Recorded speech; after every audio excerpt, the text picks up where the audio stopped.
الحمد لله الذي كفى وسلام على عباده الذين اصطفى أما بعد فأعوذ بالله من الشيطان الرجيم بسم الله الرحمن الرحيم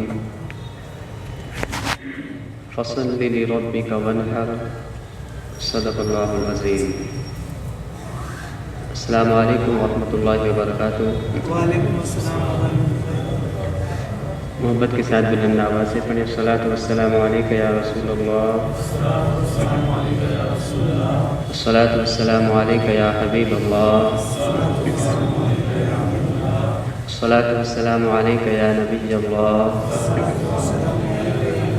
وعلی آلک واصحابک یا نور اللہ صلی اللہ تعالی علیہ وسلم.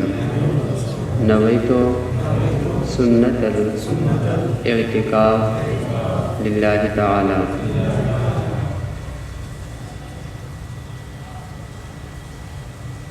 حاجیوں کے بن گئے ہیں قافلے پھر یا نبی، پھر نظر میں چھا گئے حج کے مناظر یا نبی.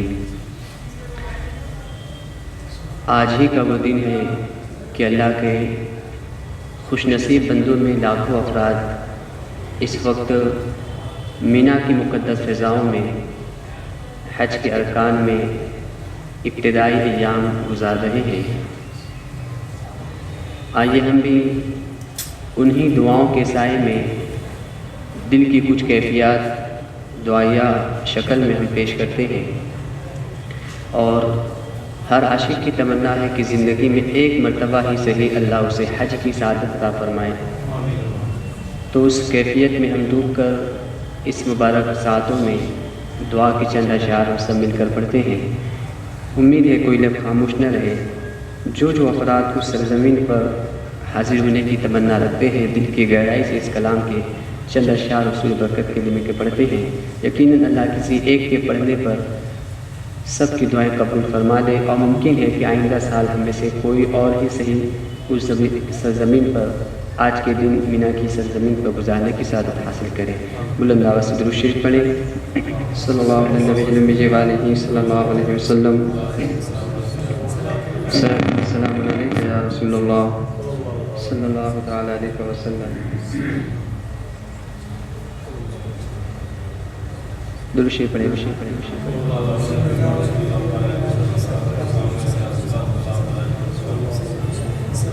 یا خدا حج پہ بلا کہ میں کعبہ دیکھوں، یا خدا حج پہ بلا کہ میں کعبہ دیکھوں، یا خدا کہ میں کعبہ دیکھوں. کاش ایک بار میں پھر پیارا مدینہ دیکھوں. کاش ایک بار میں پھر پیارا مدینہ دیکھوں.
جو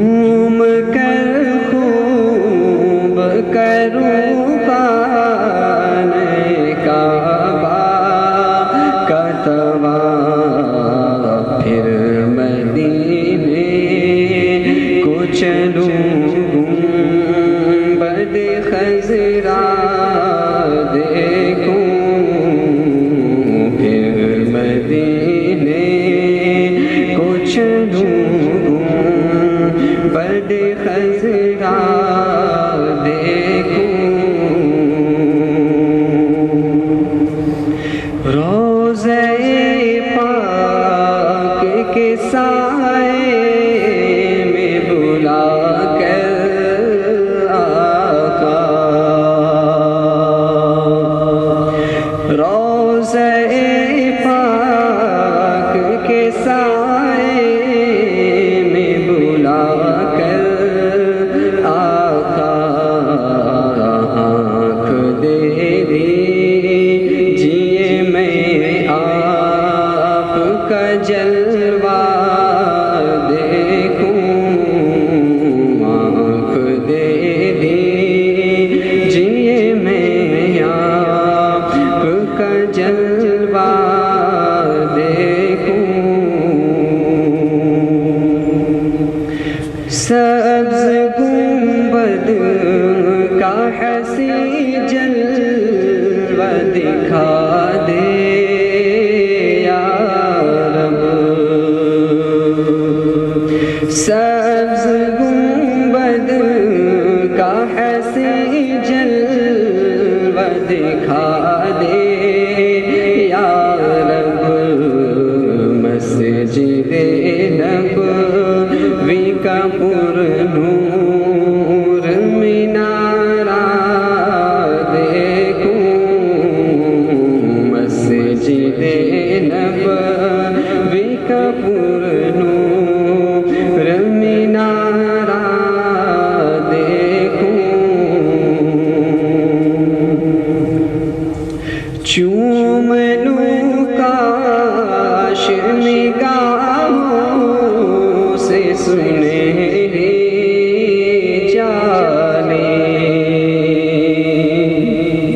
چوم لوں کاش نگاہوں سے سنہری جالیں اشک بارہ سے منبر کبھی جلوہ دیکھوں اشک بارہ سے منبر کبھی جلوہ دیکھوں یا خدا حج پہ بلا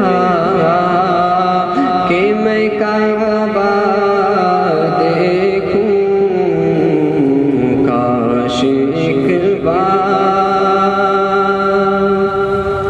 میں پھر پیارا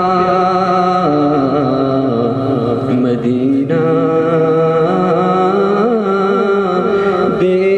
دیکھوں آمین آمین یا رب العالمین بجاہ النبی الکریم صلی اللہ تعالی علیہ وسلم بلند آواز سے درود شریف پڑھیں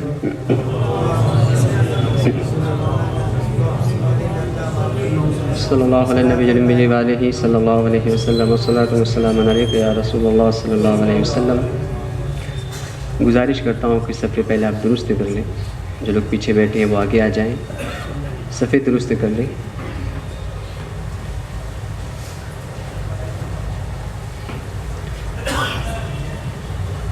ماہ ذی الحجہ کا چاند جب افق پر نمودار ہوتا ہے تو تاریخ انسانی کے دو اہم واقعات ہماری نگاہوں کے سامنے نظر آتے ہیں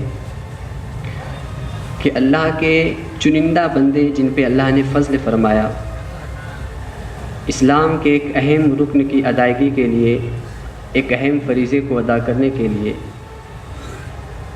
ایک مقدس سرزمین پر مخصوص ایام کے لیے پہنچتے ہیں، اور دوسرا اہم فریضہ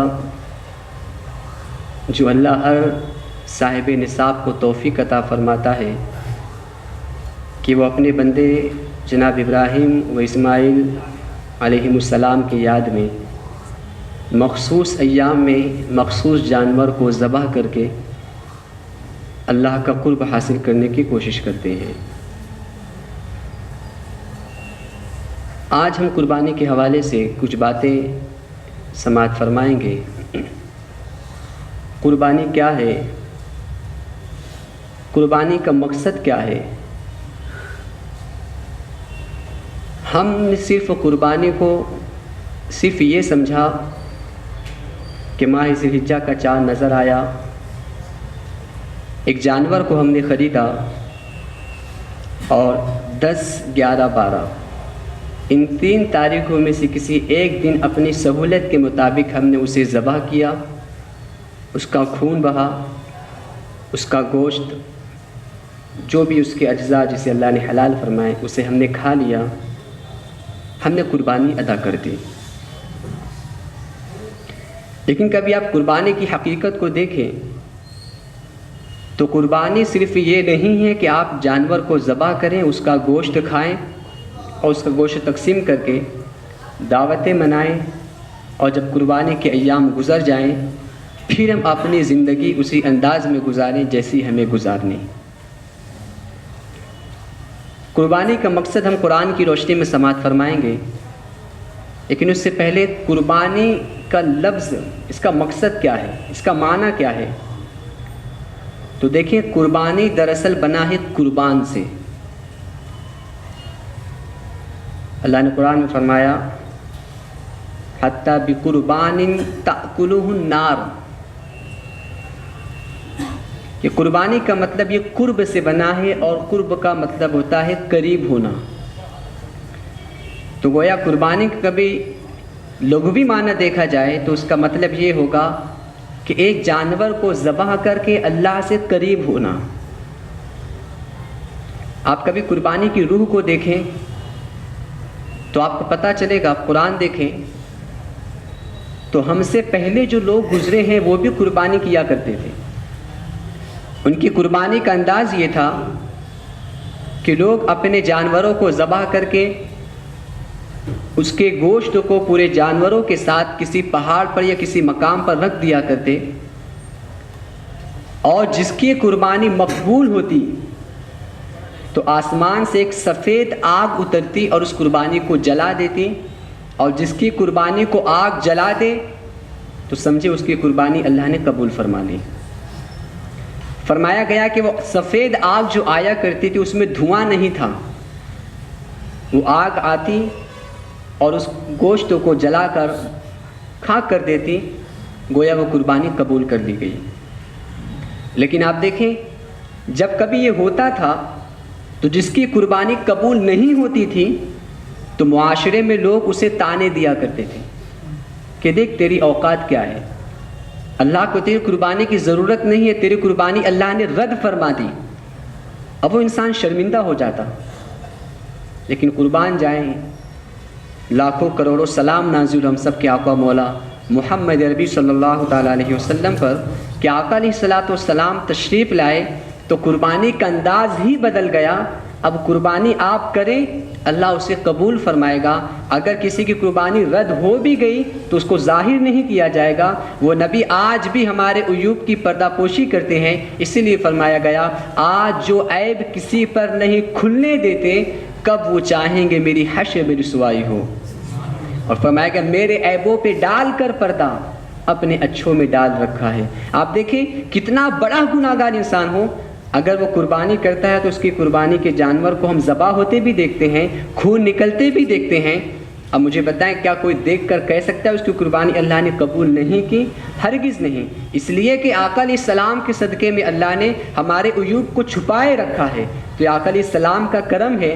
دیگر قربانیوں کا جائزہ لیں تو اگر قربانی رد ہوتی تھی لوگ طعنے دیا کرتے تھے، مگر آقا علیہ السلام کے صدقے میں اللہ نے کرم فرمایا اور ہمارے عیوب کو چھپا کر اللہ نے قربانی یوں ہی قبول فرما لی۔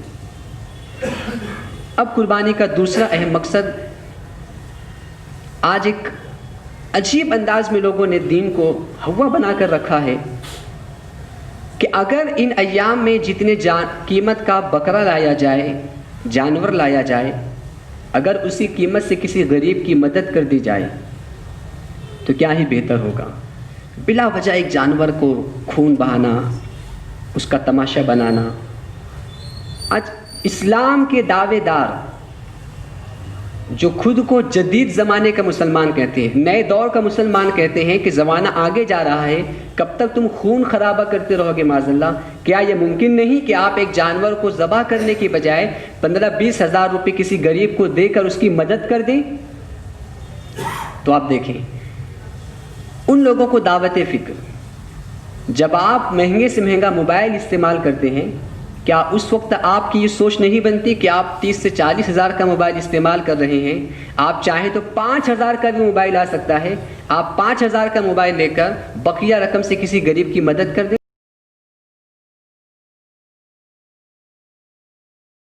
ہزاروں روپے کے کھانے کھا کے پیسے برباد کر رہے ہو، کیا اس کو غریبوں کی یاد نہیں آتی؟ تو بہرکیف یہ ایک اسلام سے لوگوں کو متنفر کرنے کے لیے ایک منصوبہ بنایا جا رہا ہے۔ اب آئیے ہم حدیث میں دیکھتے ہیں کیا ایسا ہو سکتا ہے۔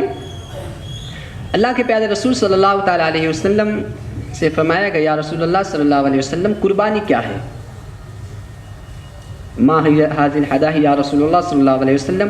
آقا علیہ السلام فرمایا سنت ابیکم ابراہیم، یا رسول اللہ صلی اللہ علیہ وسلم یہ قربانیاں کیا ہے؟ تو آقا علیہ السلام نے فرمایا تمہارے والد جناب ابراہیم کی سنت ہے علیہم السلام۔ صحابہ نے عرض کی یا رسول اللہ صلی اللہ علیہ وسلم قربانی میں ہمارے لیے کیا؟ تو آقا علیہ السلام نے فرمایا ہر جانور کے بال کے برابر اللہ تمہیں نیکیاں عطا فرمائے گا۔ ایک مقام پہ آقا علیہ السلام فرماتے ہیں کہ ایام نحر، جسے ہم قربانی کے دن کہتے ہیں، قربانی کے دن کہتے ہیں 10، 11، 12، ان ایام میں اللہ تبارک و تعالیٰ کو خون بہانے سے زیادہ کوئی عمل پسندیدہ نہیں ہے۔ تو اگر لوگ یہ سوچ رکھتے ہیں کہ خون بہانے کی بجائے اتنی رقم کسی غریب کو دے دیں تو حدیث پاک کا انکار کرتے ہیں، اور وہ ایک اہم فریضے سے خود کو بیزار سمجھتے ہیں، اور دین کے فرائض میں سے کسی فرض کو ہلکا جاننا یہ کفر ہے۔ تو ہمیں اس چیز سے بچنا ہے اور قربانی کی دن میں قربانی ہی کریں۔ اب ایک سوال یہ بھی ہے کہ ہم قربانی جو کرتے ہیں اللہ کے لیے، کیا ہماری قربانی اللہ کو پہنچتی ہے؟ گوشت بھی ہمارے پاس، خون بھی ہم دیکھتے بہ کے نالی میں جا رہا ہے، ہڈیاں بھی وہیں پر، چمڑے بھی وہیں پر، پھر اللہ کو جاتا کیا ہے؟ تو اللہ نے قرآن میں اس کا جواب فرمایا لن ینال اللہ لحومها ولا دماؤها وَلَٰكِن يَنَالُهُ التَّقْوَىٰ مِنْكُمْ، کہ ہرگز ہرگز اللہ کو تمہاری قربانیوں کا نہ گوشت پہنچتا ہے نہ خون پہنچتا ہے، لیکن اللہ کی بارگاہ تک جو چیز جاتی ہے يَنَالُهُ التَّقْوَىٰ مِنْكُمْ، وہ تمہاری پرہیزگاری ہے، تمہارا تقویٰ ہے۔ اس آیت کے حوالے سے ہم دیکھیں، ہم نے پہلے سنا کہ قربانی اس زمانے میں بھی ہوا کرتی تھی، تو اس زمانے کی قربانی کا انداز یہ تھا کہ لوگ اپنے جانوروں کو ذبح کرنے کے بعد اس کا خون خانہ کعبہ کی دیواروں پہ مل دیا کرتے، اور گوشت حرم کے صحن میں لا کر بچھا دیا کرتے تھے۔ تب اللہ نے کہا کہ تمہارے نہ گوشت مجھ تک پہنچتا ہے نہ خون پہنچتا ہے، اگر پہنچتا ہے تو تقویٰ پہنچتا ہے۔ تو قربانی کا مقصد بھی اس آیت سے ثابت ہوا کہ قربانی کا مقصد یہ نہیں کہ ہم جانور کو ذبح کریں، گوشت کھا لیں، ختم۔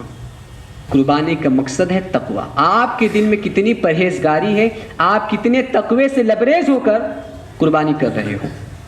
آج آپ دیکھیں نا، بچی کی شادی ہے، گھر کے اندر کوئی صوفہ لانا ہے، کلر کرنا ہے، تو ہم چاہتے ہیں مہنگے سے مہنگا کلر، بچے کی شادی میں اچھے سے اچھا کھانا بنایا جائے، لیکن قربانی کے حوالے سے ہم دیکھ رہے ہیں، میں کسی پہ طنز نہیں کر رہا، آج ہم اسی قربانی کے پیچھے جا رہے ہیں جو بغیر گوشت والی ہے، جس کی قیمت کم ہے۔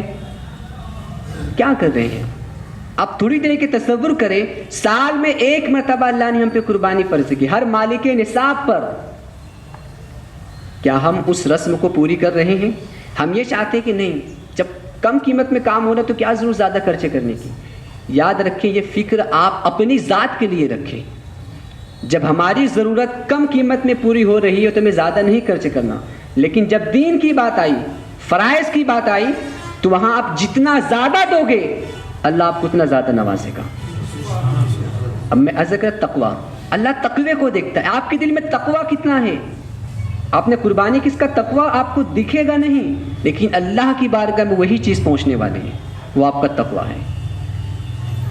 اور قربانی دراصل عقائد کو مضبوط کرنے والا ایک فریضہ بھی ہے.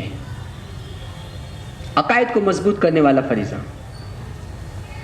آپ حج کے ارکان کو اٹھا کر دیکھیں, قربانی کے جو رواسم ادا کیے جاتے ہیں ان سب کو اٹھا کر دیکھیں, ہر رکن کے پیچھے, ہر فعل کے پیچھے کسی نہ کسی اللہ والے کی یاد آپ کو نظر آئے گی.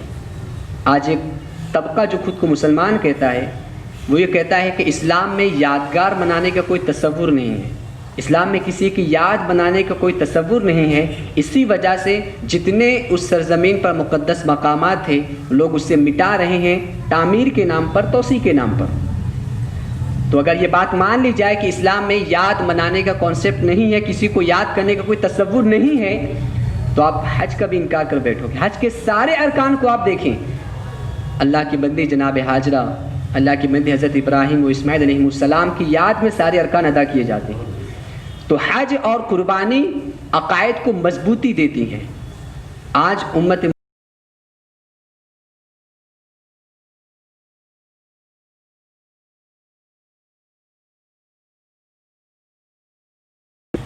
کہ جس چیز پر اللہ کے علاوہ کسی کا نام لیا جائے وہ حرام ہو جاتی ہے. آج تم مزارات پہ جا کر اللہ والوں کے نام پہ اس تقاریب میں جو جانوروں کو ذبح کرتے ہو, غوث پاک کے نام کی نیاز, تو غوث پاک کا نام لینے سے, غوث پاک کے نام پہ بکرا ذبح کرنے سے وہ حرام ہو جاتا ہے. لیکن ہم نے آنکھوں سے دیکھا ہے حرام کہنے والوں کو جب دعوتیں دی جاتی ہے وہ پلتی مار کر پیٹ بھر کر کھاتے ہیں. ہم نے آنکھوں سے دیکھا ہے. تو آئیے ہم دیکھتے ہیں کیا یہ تصور صحیح ہے یا غلط ہے. میں ہمیشہ کہتا ہوں آپ تک کچھ بھی سوال آئے تو آپ اسے قبول کریں نہ کریں آپ کی مرضی, لیکن سب سے پہلے آپ اس کا حل قرآن میں دیکھیں, حدیث میں دیکھیں, اقوال میں دیکھیں, اجماع امت میں دیکھیں. اگر آپ کو اس کا جواب ملتا ہے آپ اسے لے لیں.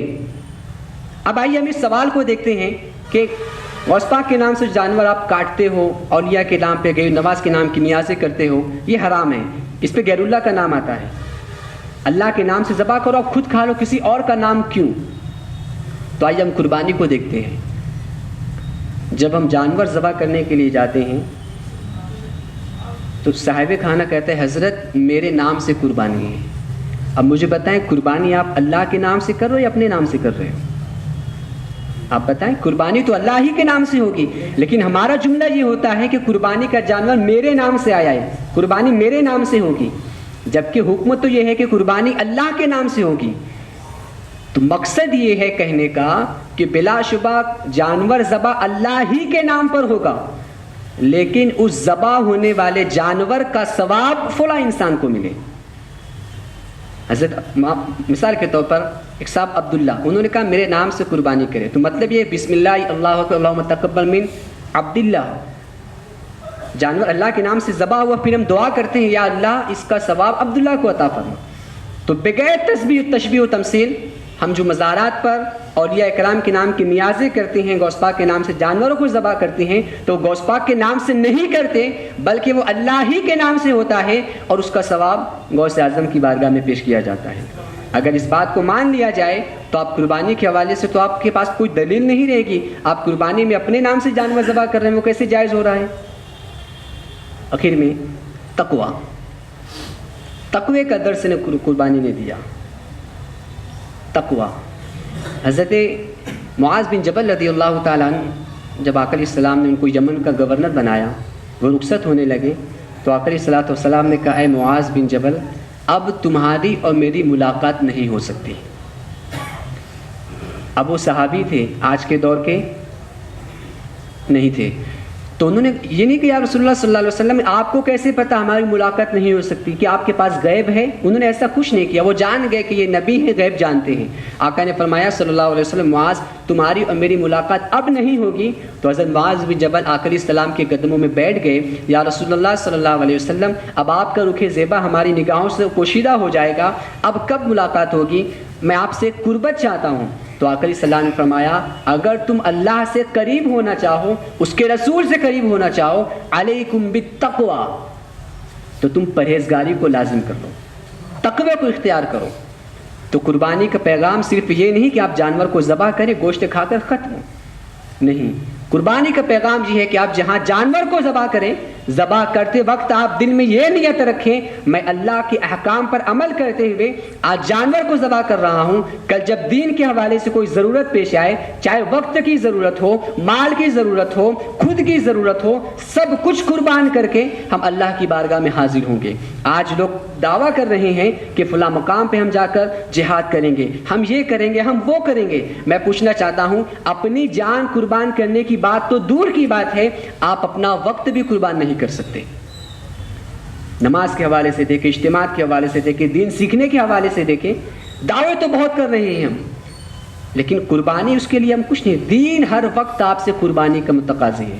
قربانی آپ سے دین چاہتا ہے، وہ چاہے آخری مہینہ ہو یا پہلا مہینہ ہو، ہر مقام پر آپ کو قربانی نظر آئے گی. تو شمع رسالہ کے پروانوں، قربانی ضرور کریں، لیکن خدا را دکھاوے کے لیے نہ کریں، بلکہ تقوی دل میں پیدا کر کے اللہ کے لیے کریں. اللہ کے لیے کرے، آپ کو اللہ اس کا اجر دے گا. اللہ تبارک و تعالیٰ ہمیں عمل کی توفیق عطا فرمائے. کھڑے ہو کے سب درود سے کریں جن کی سنت باقی سنت